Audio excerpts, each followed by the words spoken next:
All right, guys. Today we're gonna be reacting to the surprising truth behind the disunity among Indians. Let's jump in.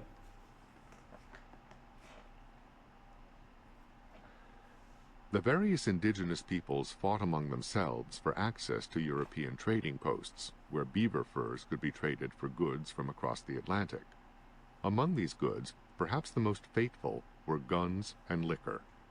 Those Indians immediately in contact with Europeans fought off other Indians trying to reach them, so that most of the furs traded to Europeans came from Indians who had not themselves trapped the animals, but who had acquired their pelts in trade from other Indians farther away, in exchange for European goods supplied by the Indian middlemen, who made a profit on both exchanges.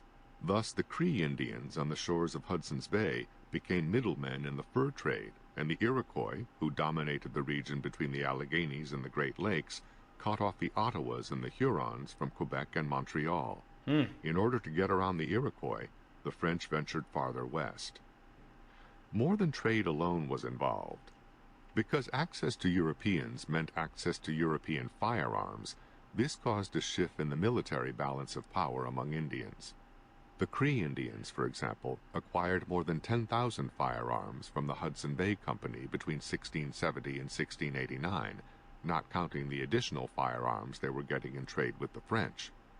Those Indians in direct contact with white settlements could acquire enough firearms to shift the military balance of power against rival tribes and nations, whom they accordingly barred from having the same direct contact. Thus the Ojibwa not only acquired guns, but strove to drive the Sioux and the Fox tribes away from the Great Lakes, where they too might have acquired guns.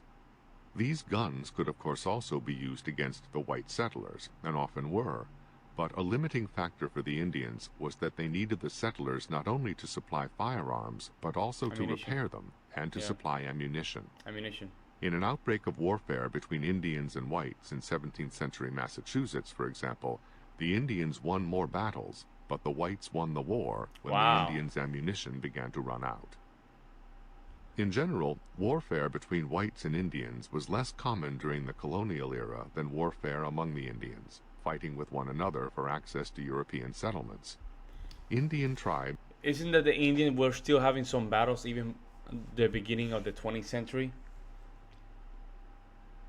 I think I met a couple natives that they were saying that they were still in battle and just going back and forward, and until the last century. So I'm not surprised.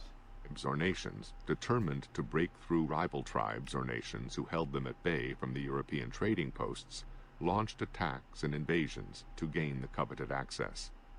The Hurons held annual meetings with other local Indians, warning them not to attempt to make direct contact with the French. Later, the Iroquois decimated the Hurons, forcing their remnants westward while absorbing some of the survivors into the Iroquois Confederation. Meanwhile, the Europeans sought better access to the Indian suppliers of pelts without having to go through middlemen. Many of the explorations of the British and the French were for the purpose of finding water routes taking them further inland to the Indians who were the original trappers, where trades could be made without paying the middleman's profit. Isolated European traders, more noted for their courage than their scruples, often penetrated deeper into Indian territory in search of better trading terms and bigger profits. Wow. Here and there, organized settlements of whites in colonial North America were able to raid or invade local Indians' territory, but usually there was no need to risk such trials of arms. Moreover, the European settlers were as anxious for the furs traded by the Indians as the Indians were for European goods. Over time, however, as the beavers began to be hunted to extinction in the eastern regions of North America, the fur trade moved west to find new beaver populations. Those Indians who had abandoned their traditional means of livelihood in favor of trade with the European settlers Wow, were look at left that. in a particularly difficult position after the loss of both hunting opportunities and of their Those traditional are artisan beavers, right? In skills. that picture. Wow, man, they were killing them left and right. Where there was no such economic interdependence, as in colonial Virginia, where tobacco rather than fur was the great export, military hostilities between whites and Indians developed early on. While the first James River settlers readily traded copper for food, escalating corn prices led to forcible seizures of Indian corn and cornfields by the whites, initiating a series of wars in which hundreds were killed on each side. Unlike furs, which white settlers obtained in trade with the Indians, tobacco was grown by the colonists themselves. Although the original settlers were outnumbered by the Powhatan Indians by well over 100 to 1 in the early 17th century, the rapidly growing white population of Virginia was by 1675 more than 10 times the size of the Indian population. While Europeans ultimately prevailed militarily in both North and South America, this was a much more protracted process in the United States and Canada than in Latin America. Moreover, the nature of the Europeans' hegemony differed as between the Iberians, on the one hand, and the British, French, and Americans on the other.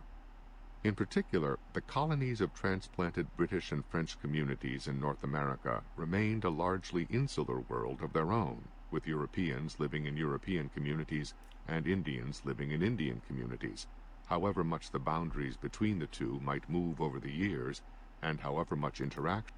So it's all about resources. One side was just, lacking some resources, so they want to just basically expand the West.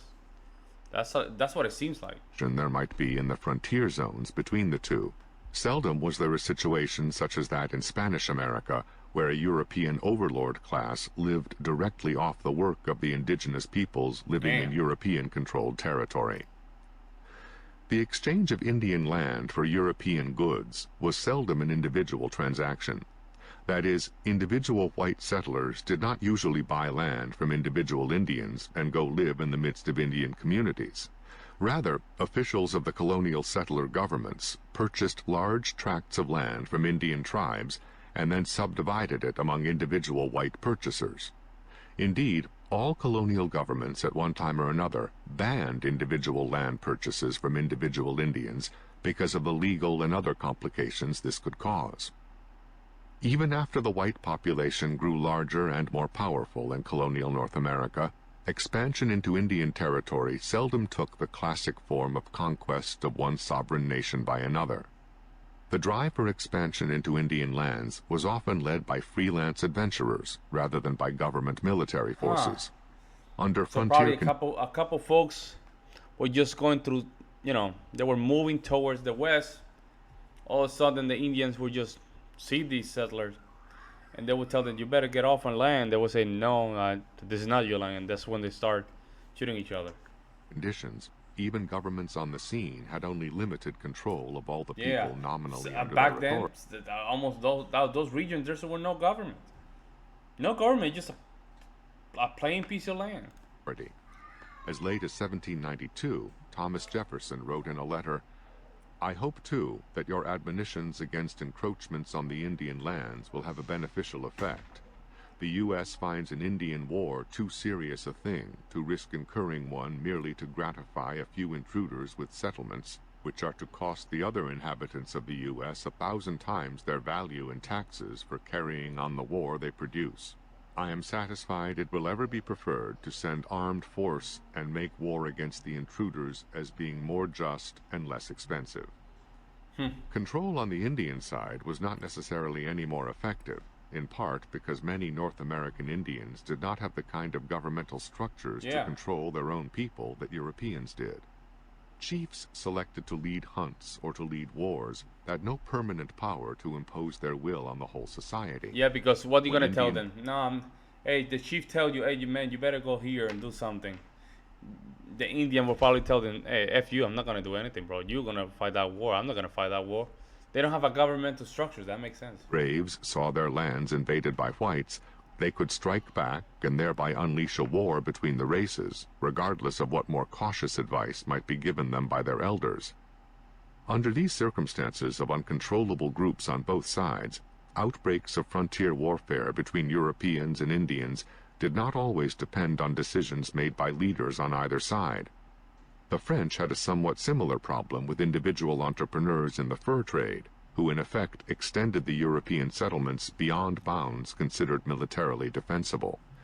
In general, the expansion of the white settlers into Indian territory in North America was directed primarily toward taking over the land itself, rather than acquiring Indians as subjects of the government or as vassals of white landowners or of European ecclesiastical establishments, as happened in much of Spanish America.